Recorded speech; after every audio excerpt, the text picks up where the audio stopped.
સ્વાધ્યાયનો દાખલા નંબર 1.11 ઊન સાથે ઘસેલા એક પોલિથીનના ટુકડા ઉપર 3 × 10⁻⁷ કુલમ ઋણ વિદ્યુત ભાર છે. પહેલું શોધવાનું છે સ્થાનાંતરિત થયેલા ઇલેક્ટ્રોનની સંખ્યા શોધો. તેઓ શાના પરથી શાના પર સ્થાનાંતરિત થયેલા હશે? તો સૌથી પહેલા વિદ્યુત ભારના ક્વોન્ટમીકરણ અનુસાર જવાબમાં એનો જવાબ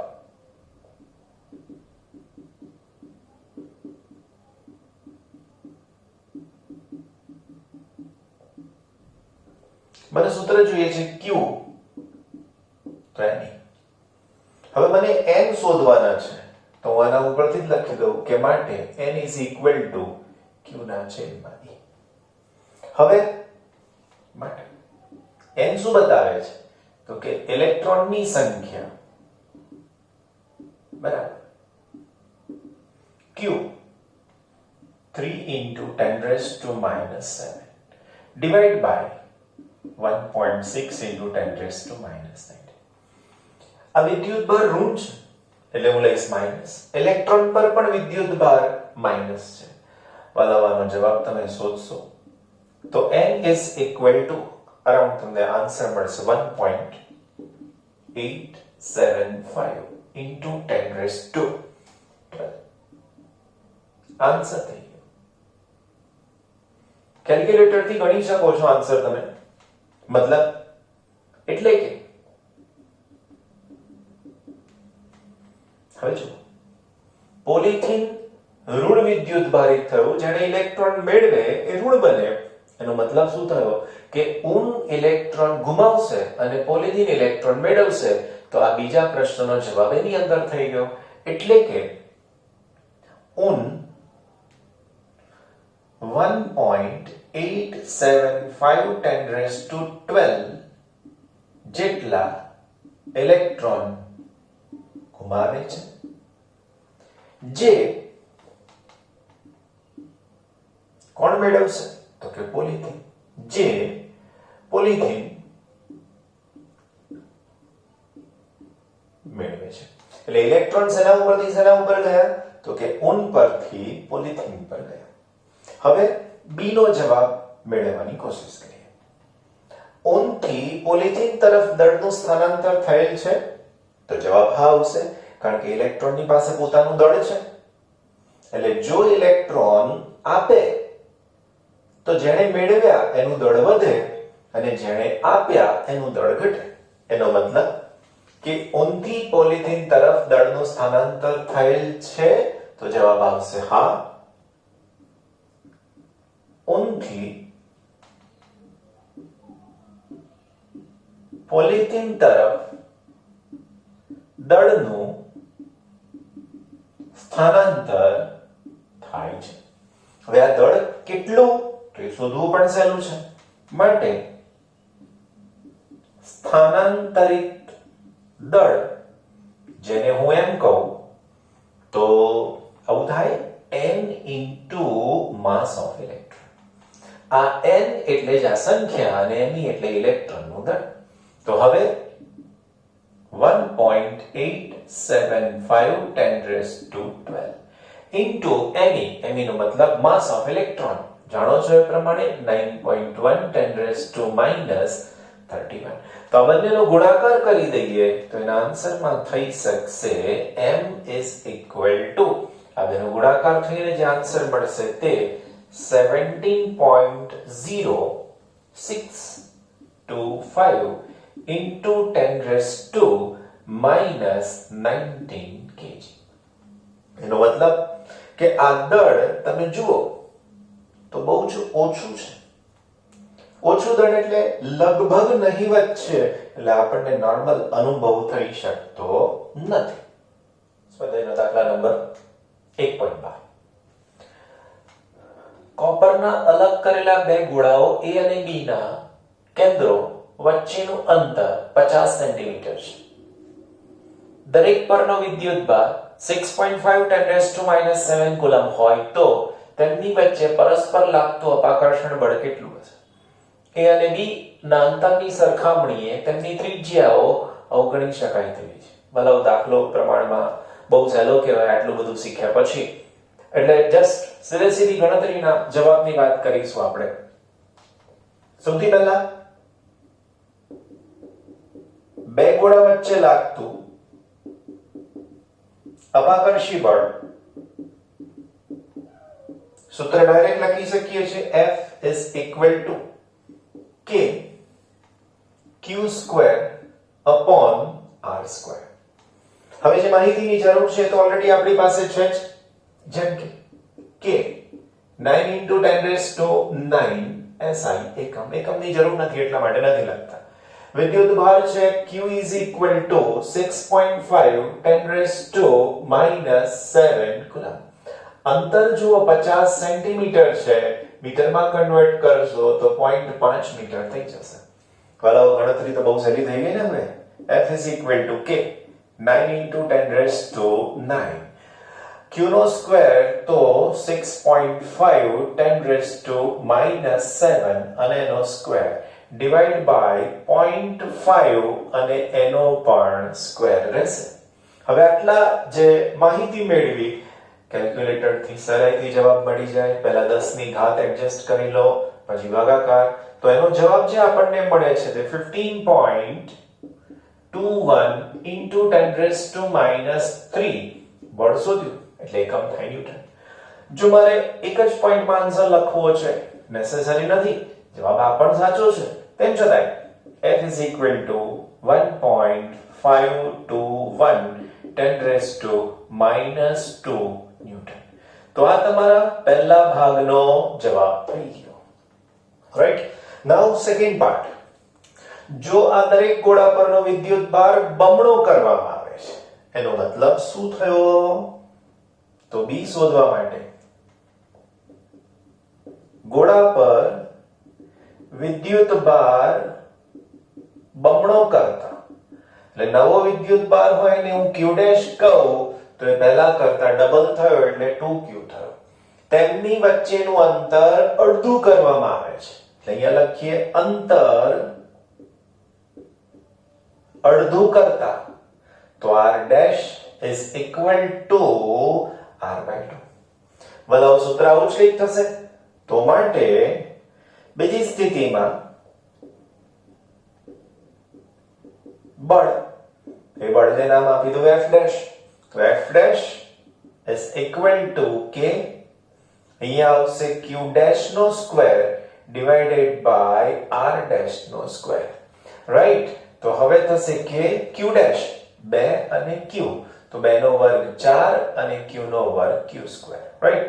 R' તો R/2, એનો મતલબ R સ્ક્વેર બાય 4, 4 અહીંયાથી ઉપર જશે એટલે 16 થશે, તો 16 into K into Q square upon R square. પણ જો આ પદને તમે આની સાથે જોશો તો ઓલમોસ્ટ સેમ થઈ ગયું, એટલે આ જગ્યાએ F લખી શકાય is equal to 16F. પરિણામ તો મળી ગયું ને હવે. તો માત્ર F ની કિંમત તમારે અહીંયા મૂકી દેવાની, 16 વડે ગુણી નાખો. તો માટે F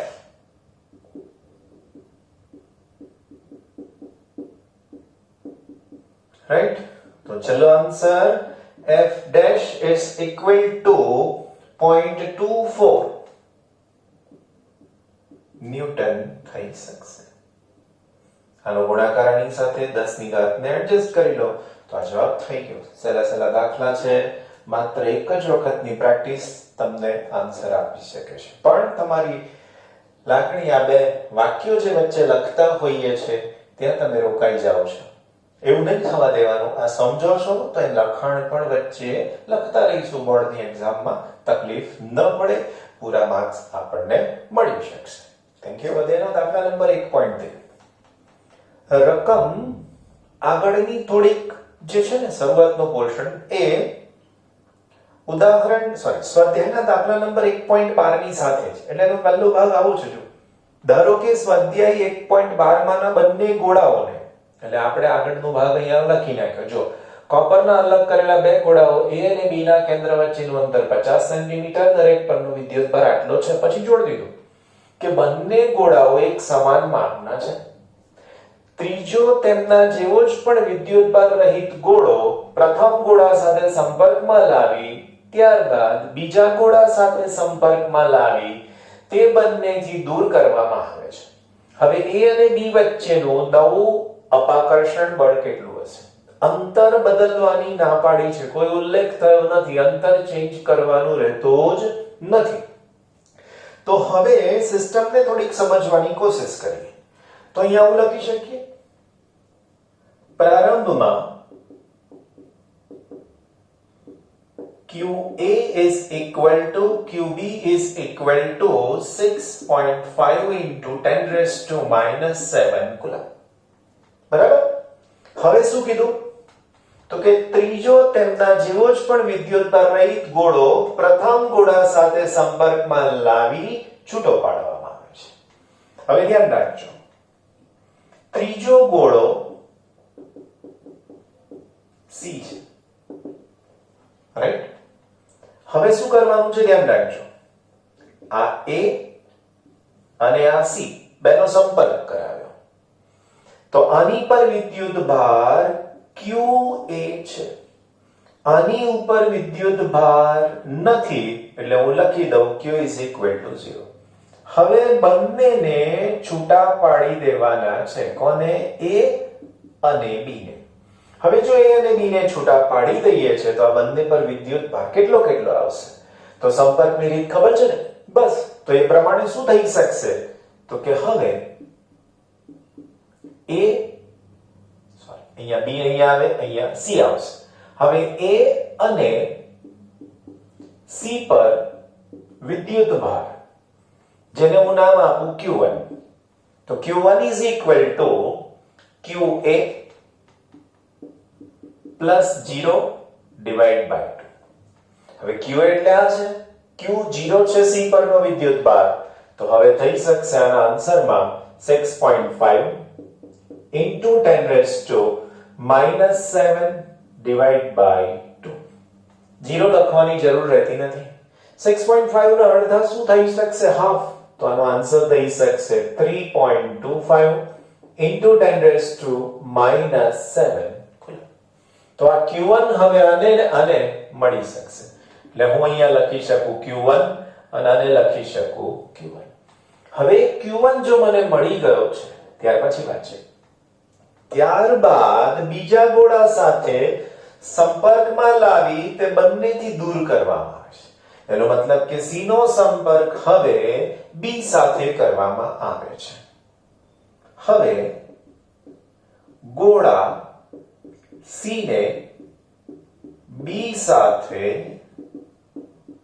સંપર્ક કરાવી છૂટો પાડતા. તો હવે એનો મતલબ શું થઈ શકશે? ખ્યાલ આવ્યો તમને? તો હવે જુઓ, મારી પાસે જે ગોળો B હતો એનો સંપર્ક હવે C સાથે થયો. હવે એ બંનેને મારે છૂટા પાડી દેવાના. કોને? B અને C ને. હવે જુઓ, B ઉપર તો વિદ્યુતભાર QB હતો જે પહેલા જેટલો જ છે. ધ્યાન રાખજો, C પર વિદ્યુતભાર કેટલો છે? તો કે Q1. હવે છૂટા પાડીશું એટલે નિયમ તો આનો આ જ આવશે. તો હવે લખીએ આગળ કે હવે B અને C પર વિદ્યુતભાર તો Q2 લખીશું is equal to QB plus Q1 divided by 2. QB એટલે 6.5 into 10 raised to minus 7 plus Q1 3.25 10 raised to minus 7 divided by 2. હવે આ બંનેનો સરવાળો કરવાનો, 10 ની -7 ઘાતને તમે કોમન લઈ શકો એમ છો. તો આનો જવાબ થઈ શકશે છેદમાં 2. ગુણાકારમાં 10 ની -7 ઘાત 6 અને 3 9 તો 9.75. તો હવે Q2 કેટલા થયા વાલાઓ? તો કે Q2 is equal to 4.875. 4.875 into 10 raised to minus 7 coulomb. Get it? પ્રશ્નમાં આગળ વધીએ. હવે A અને B વચ્ચેનું અપાકર્ષણ બળ કેટલું હશે? તો લખીએ A અને B વચ્ચે અપાકર્ષી બળ. એના પહેલા નોંધી લો કે B ઉપર હવે વિદ્યુતભાર Q2 થઈ ગયો અને C પર પણ Q2 વિદ્યુતભાર થઈ ગયો. સૂત્રમાં F is equal to K Q1 Q2 upon R square. ધ્યાન રાખજો કે 9 into 10 raised to 9. Q1 3.25 10 raised to minus 7. Q2 4.875 10 raised to minus 7. Divide by R નો સ્ક્વેર. R એટલે અંતર 50 સેન્ટીમીટર. સેન્ટીમીટરના મીટર 0.5 અને એનો વર્ગ કરવાનો છે. તો અહીંયા આવશે 0.5 અને એનો વર્ગ. માટે F ડેશ અથવા તો F is equal to મારો આન્સર થઈ શકશે 570.375 10 raised to minus 5. તમારી પાસે કેલ્ક્યુલેટર છે, ગુણાકાર એની સાથે ભાગાકાર 10 ની ઘાતને એડજસ્ટ કરી શકાય છે. હવે આ જ બળને હું લખી શકું છું 5.7 into 10 raised to minus 3 newton. આ -3 ને તમે મિલીમાં પણ લખી શકો. માટે F is equal to 5.7 milli newton. તો આ રીતે બે ગોળાની વચ્ચે હજુ પણ અપાકર્ષી જ બળ લાગે છે, કારણ કે બંને પરનો વિદ્યુતભાર સમાન છે.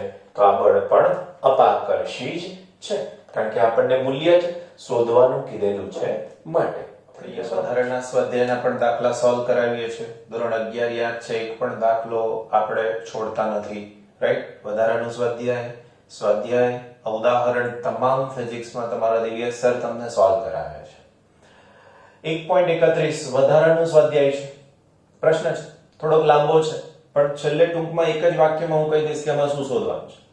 એવું માનવામાં આવે છે કે પ્રોટોન અને ન્યુટ્રોન પોતે પણ ક્વાર્ક્સ તરીકે ઓળખાતા વધારે પ્રાથમિક એકમોના બનેલા છે. એક પ્રોટોન અને એક ન્યુટ્રોન દરેક 3 ક્વાર્ક્સના બનેલા છે. U વડે દર્શાવાતા અપ ક્વાર્ક નો વિદ્યુતભાર 2/3 છે. D વડે કહેવાતા ડાઉન ક્વાર્ક પરનો વિદ્યુતભાર -1/3 છે. ઇલેક્ટ્રોન આ બધા ભેગા મળીને સામાન્ય દ્રવ્ય બનાવે છે. પ્રશ્ન છે, પ્રોટોન અને ન્યુટ્રોન માટે શક્ય ક્વાર્ક બંધારણનું સૂચન કરો. એટલે મારે પ્રોટોન અને ન્યુટ્રોન આ બેના કોમ્બિનેશન થી કેવી રીતના બને એ સમજવાનું છે. હવે જો ડાયરેક્ટ જવાબની જ જો વાત કરીએ તો આપણી પાસે પ્રોટોન અને ન્યુટ્રોન માટેનો પ્રશ્ન પૂછવામાં આવ્યો છે. તો પહેલા તો મને આની પરનો વિદ્યુતભાર ખબર હોવી જોઈએ. તો હું પહેલા વાત કરું છું પ્રોટોન પરનો વિદ્યુતભાર બરાબર E.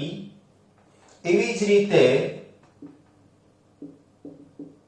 ન્યુટ્રોન પરનો વિદ્યુતભાર યાદ છે 0. તો તમારે આ બેનું એવું કોમ્બિનેશન શોધવાનું કે જવાબ E આવે, આ બેનું એવું કોમ્બિનેશન શોધવાનું કે એનો જવાબ 0 થાય.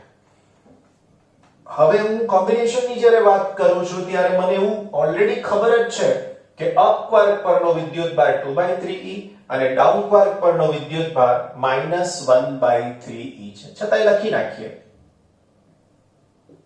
અપ ક્વાર્ક પરનો વિદ્યુતભાર 2/3e અને બીજું ડાઉન ક્વાર્ક પરનો વિદ્યુતભાર -1/3. હવે હું સમજાવું છું પહેલા પ્રોટોન માટે. તો વાક્ય આવું લખું છું જો કે પ્રોટોન પરનો વિદ્યુતભાર ઓકે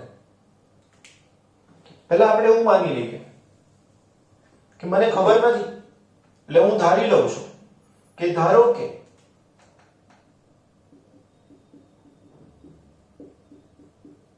પ્રોટોનમાં x જેટલા અપ ક્વાર્ક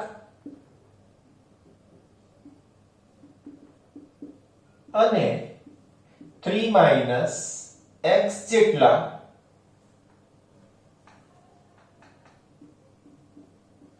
ડાઉન ક્વાર્ક છે. તમને થાય 3 જ કેમ લીધા? સમજાયું છે. છેદમાં 3 છે, 5 હોત તો 5, 7 હોય તો 7. તો હવે આવું લખીએ. માટે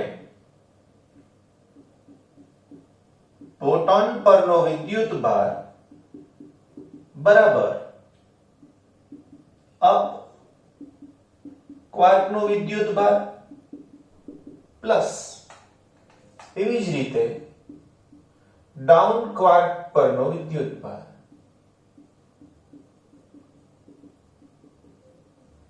બસ હવે સાદું ગણિત જ છે જે તમને ઓલરેડી આવડે છે, સરવાળો બાદબાકી. પ્રોટોન પરનો વિદ્યુત ભાર E, અપ ક્વાર્ક પરનો વિદ્યુત ભાર તો કે 2/3E. પણ આવા અપ ક્વાર્ક કેટલા છે તો કે કીધું x, તો અહીંયા લખી શકીએ x ગુણાકારમાં, તો is into x, right, plus down quark પરનો વિદ્યુત ભાર, તો આવા ડાઉન ક્વાર્ક કેટલા લેવાના હતા તો કે 3 - x.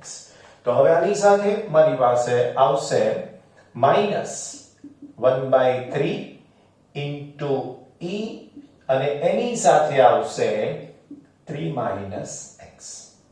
જો E is equal to 2/3E, આ પ્લસ આ માઈનસ આની સાથે ગુણાયા, તો અહીંયા -1/3E અને એની સાથે 3, આના માઈનસ અને આના માઈનસ પ્લસ, તો 1/3E અને એની સાથે આવશે x.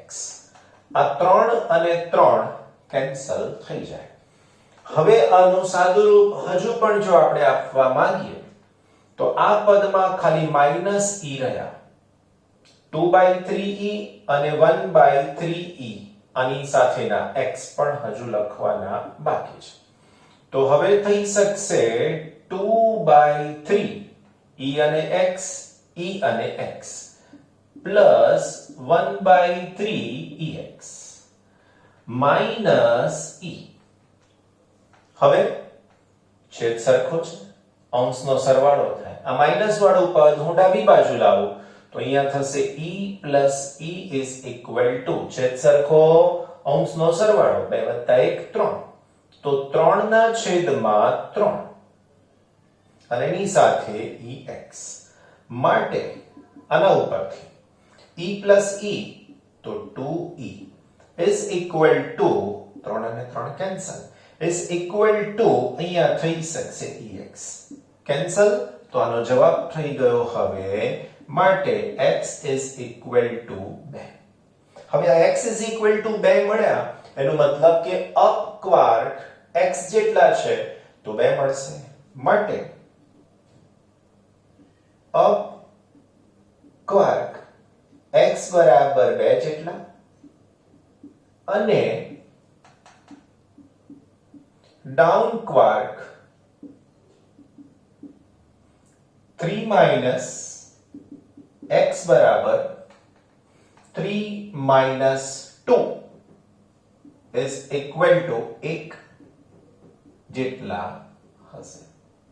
માટે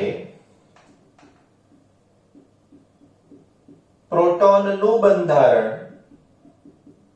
UUD થાય. ખાનગીમાં ચેક કરી લેવાનું. U + U + D.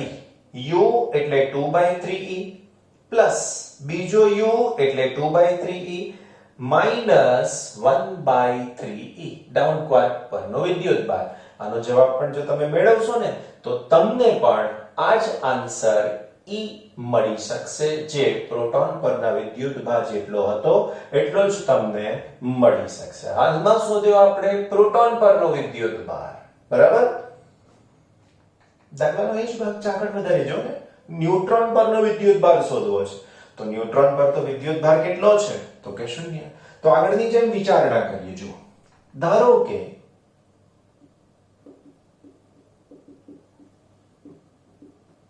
ન્યુટ્રોનમાં અપ ક્વાર્કની સંખ્યા ખબર નથી, એટલે હું કહી દઈશ y છે. અને ડાઉન ક્વાર્ક કેટલા હોઈ શકે? તો 3 માઇનસ y થાય. બસ આટલું જ લેવાનું આપણે. તો હવે આવું લખી શકાશે. માટે ન્યુટ્રોન પરનો વિદ્યુતભાર બરાબર y ગુણાકારમાં અપ ક્વાર્ક્સનો વિદ્યુતભાર plus 3 minus y down quark પરનો વિદ્યુતભાર. ફોલો અગેન, માત્ર સરવાળો. ન્યુટ્રોન પર વિદ્યુતભાર 0 છે is equal to y. Up quark પરનો વિદ્યુતભાર છે 2/3e. 3 minus y, right. Down quark પરનો વિદ્યુતભાર -1/3e. તો -1/3 અને e. આ તો કશું ચેન્જ થવાનું જ નથી, તો હું રીઅરેન્જ કરી દઉં. 2/3e અને y આની સાથે ગુણાશે. તો હવે -1/3 e અને 3. હવે આની અંદર ગુણાશે તો માઈનસ અને માઈનસ પ્લસ, તો 1/3 e અને y. આ આની સાથે કેન્સલ. માઈનસ e બાકી રહ્યા, હું લાવું છું ડાબી બાજુ. તો plus e is equal to 2/3 ey 1/3 ey common લઈ શકું હું, તો 2/3 પ્લસ 1/3 e અને y. તો હવે આનો જવાબ, તો કે e is equal to 2/3 1/3 છે સરખા અંશનો સરવાળો, તો 3/3 અને એની સાથે e અને y કેન્સલ. આ e આની સાથે પણ કેન્સલ થઈ જાય. હવે અહીંયા એક બાકી રહેશે હો ને, માટે y બરાબર 1. y બરાબર 1 નો મતલબ અપ ક્વાર્કની સંખ્યા 1 થઈ. એટલે કે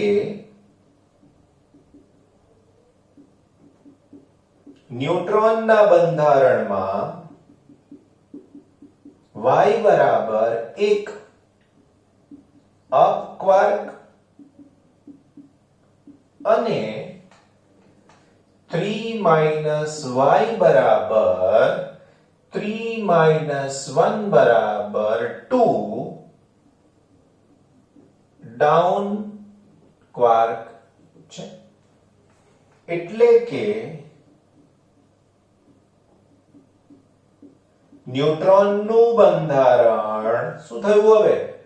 તો ન્યુટ્રોનનું બંધારણ એક અપ અને બે ડાઉન, એટલે u d d થાય. હવે આને પણ ચેક કરવું હોય તો શું કરવાનું? જુઓ, ટૂંકી રીત શીખવાડું, વધારાનું જ્ઞાન. u d d આ લખવાનું નથી, મારો ને તમારો જ માત્ર સમજૂતીનો પ્રશ્ન. u એટલે 2/3, d એટલે -1/3, બીજો d એટલે -1/3, e કોમન થઈ ગયા. તો હવે 2/3 બંનેનો આધાર સરખો, અંશનો સરવાળો 2/3e, આ બંને કેન્સલ થઈ જાય તો 0 into e, તો જવાબ 0. એનો મતલબ કે ન્યુટ્રોન પર વિદ્યુતભાર 0 છે એવું સાબિત થઈ ગયું. પણ કીધું એ પ્રમાણે આ જસ્ટ તમારા જવાબને કન્ફર્મેશન આપે છે. પરીક્ષામાં દાખલો ગણીએ ને ત્યારે આને લખવાનું રહેતું નથી, એટલા માટે આપણે આને રિમૂવ કરી દીધું છે. તો આ હતું પ્રોટોન અને ન્યુટ્રોનનું એનાથી પણ નાના એવા ક્વાર્ક્સની અંદરનું બંધારણ. પ્રોટોન શેના બનેલા છે? તો કે યુ અને ડી. ન્યુટ્રોન શેના બનેલા છે? ડી. યુ એટલે અપ ક્વાર્ક અને ડી એટલે down quarks. Thank you so much.